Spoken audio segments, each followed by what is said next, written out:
America के राष्ट्रपति Trump से मिले झटके के बाद यूक्रेन की मदद के लिए ब्रिटेन सामने आ गया है। ब्रिटेन के पीएम ने यूक्रेन को 284 करोड़ डॉलर की मदद का ऐलान किया है। यह आर्थिक मदद जेलेंस्की को रक्षा क्षेत्र के लिए ब्रिटेन ने दी है और इसकी मदद से यूक्रेन हथियारों की क्षमता बढ़ा सकेगा। असल में एक दिन पहले ही अमेरिका में राष्ट्रपति ट्रंप को आंखें दिखाने वाले जेलेंस्की सीधे वहां से लंदन पहुंचे और यहां जेलेंस्की ने प्रधानमंत्री कीर स्टारमर से भी मुलाकात की, जिसमें स्टारमर ने दोहराया कि ब्रिटेन आखिर तक यूक्रेन के साथ खड़ा रहेगा और यूक्रेन के लिए आर्थिक मदद का ऐलान भी कर दिया है। और अब वो तस्वीर भी बहुत खास जिसकी चर्चा पूरी दुनिया में हो रही है।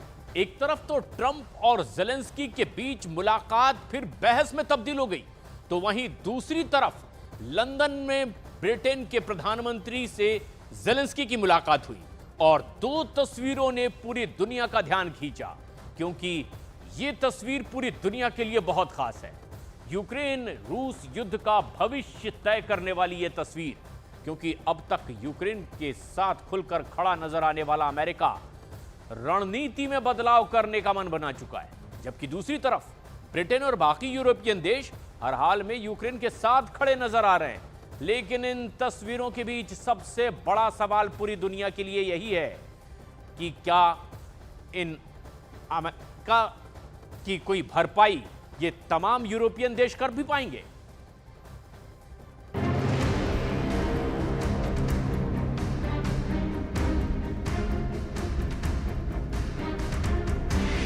अमेरिका ने ठुकराया, यूरोप ने अपनाया। You're playing cards.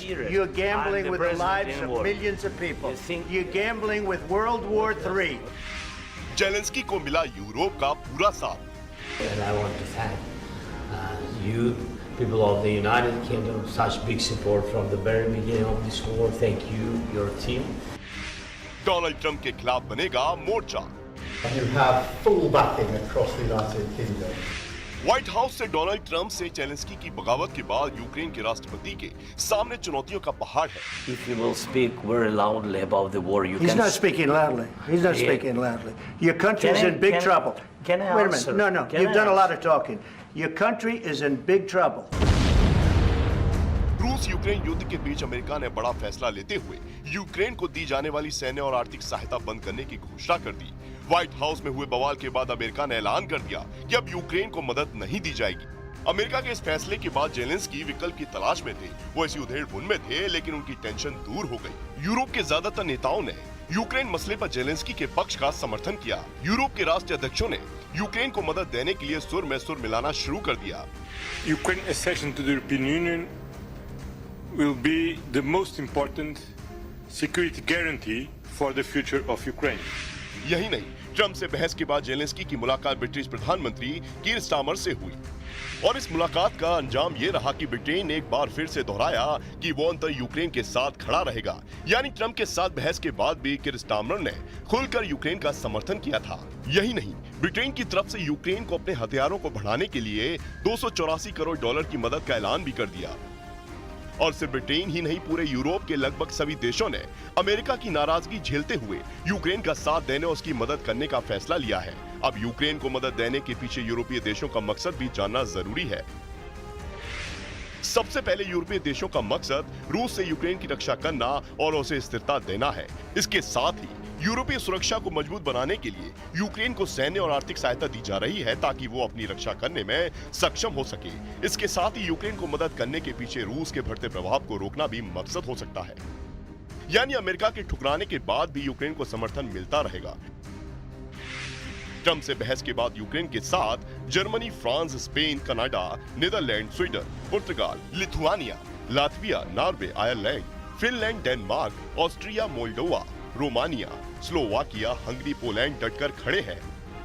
लेकिन सवाल यह है कि अमेरिका के पीछे हटने के बाद क्या यूरोप के ये देश रूस को रोक पाएंगे? क्या जेलेंस्की के पास कोई रास्ता बचा है? यानी इन सबके बीच जेलेंस्की को यूरोपीय देशों से रक्षा और वित्तीय सहायता बढ़ाने की कोशिश करनी चाहिए। यूक्रेनी जनता और सेना के मनोबल को बनाए रखना जरूरी है। अगर युद्ध में रणनीतिक बढ़त नहीं मिलती तो रूस के साथ बातचीत का एक नया रास्ता तलाशना होगा। उधर यूरोप के देश यूक्रेन की मदद करने के लिए प्रतिबद्ध हैं, लेकिन अकेले यूरोप के इन देशों पर निर्भर रहना जेलेंस्की के लिए जोखिम भरा हो सकता है। हालांकि यूरोप के इस स्टैंड से अमेरिका पर भी दबाव बनेगा और जैसी भौगोलिक स्थिति है, नेटो के सबसे मजबूत साथी अमेरिका को भी आज नहीं तो कल यूक्रेन के साथ खड़ा होना पड़ेगा। हालांकि ट्रंप का अंदाजा लगाना मुश्किल है।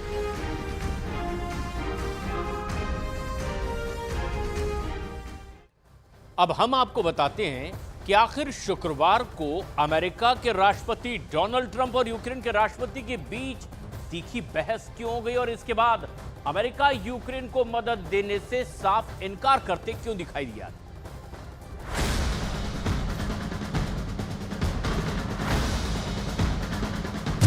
ट्रंप और जेलेंस्की के बीच बहस के side effect. Obama gave sheets and Trump gave javelins. Trump से जुबानी जंग का अंजाम भुगतेगा Ukraine. Don't tell us what we're going to feel. रूस से जंग होगी अब जेलेंस्की के लिए मुश्किल। God bless. You don't know. विश्व के super power centre white house में ट्रंप और जेलेंस्की के बीच जुबानी जंग का अंजाम यूक्रेन के लिए अच्छा नहीं होने वाला है। ऐसा इसलिए क्योंकि आशंका है कि डोनाल्ड ट्रंप रूस के खिलाफ जंग लड़ने वाले यूक्रेन को मदद कम कर सकते हैं। हालांकि इन सब आशंकाओं के बावजूद यूक्रेन के राष्ट्रपति के तेवर बरकरार है। ट्रंप से तीखी बहस के बाद जेलेंस्की ने अमेरिका के सामने न झुकने का ऐलान कर दिया। सवाल, क्या आपको ट्रंप से माफी मांगनी चाहिए? जेलेंस्की, नहीं। सवाल, क्या ट्रंप पुतिन के बहुत करीब है? जेलेंस्की, मैं चाहता हूं कि ट्रंप बीच में रहे। मैं चाहता हूं कि ट्रंप हमारे पक्ष में रहे। इधर ट्रंप और जेलेंस्की के बीच जुबानी जंग हुई, उधर करीब 8000 किलोमीटर दूर मॉस्को में पुतिन की बाछें खिल गई। फौरन रूस की तरफ से आधिकारिक बयान आया जिसमें कहा गया कि ट्रंप और बेंस ने उस बदमाश पर हमला करने से कैसे खुद को रोका, ये संयम का चमत्कार है।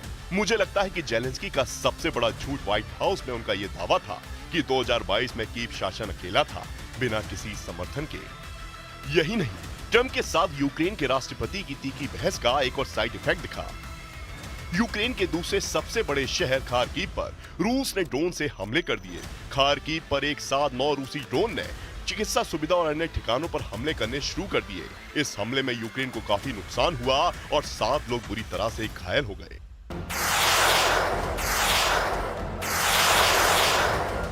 रूस और यूक्रेन के बीच शुरू ये जंग बीते 3 साल से हो रही है और युद्ध के मोर्चे पर यूक्रेन पूरी दिलेरी से ही रूस के सामने डटा है और यूक्रेन की इस दिलेरी के पीछे अमेरिका समेत नेटो देश है। लेकिन अब इस समय जब व्हाइट हाउस में डोनाल्ड ट्रंप की सीज फायर वाली बात मानने से जेलेंस्की ने इनकार कर दिया तो आशंका प्रबल होने लगी है कि अमेरिका यूक्रेन को दी जाने वाली सैन्य मदद से अपना हाथ पीछे खींच लेगा। 2022 से अब तक अमेरिका ने यूक्रेन को $95 बिलियन की मदद दी है, लेकिन अब ऐसा नहीं होगा क्योंकि खबर है कि अमेरिका की तरफ से यूक्रेन को सैन्य सहायता जारी रहेगी, लेकिन अब पहले जैसी बहुत ज्यादा सहायता नहीं मिलेगी। इसका मतलब है कि अमेरिका यूक्रेन का साथ नहीं छोड़ेगा, लेकिन वो अपनी सहायता को सीमित कर सकता है। इसकी एक वजह यह भी है कि यूक्रेन के आसपास कई नेटो और नेटो समर्थित देश हैं, जिसमें मोल्डोवा, रोमानिया, हंगरी, स्लोवाकिया और पोलैंड शामिल है। और अगर रूस के खिलाफ युद्ध में यूक्रेन कमजोर पड़ जाता है तो ये संभव है कि रूस के टारगेट पर सीधे नेटो देश आ जाएंगे। यानी ऐसी स्थिति में एक बड़ा खतरा सामने आ जाएगा क्योंकि रूस की जद में सीधे सीधे नेटो देश आ जाएंगे और तीसरे विश्व युद्ध की आशंका बहुत बढ़ जाएगी। इसलिए ये बहुत जरूरी है कि यूक्रेन को मजबूत बनाने के लिए हर संभव मदद दी जाए ताकि वह रूस के हमलों का सामना कर सके।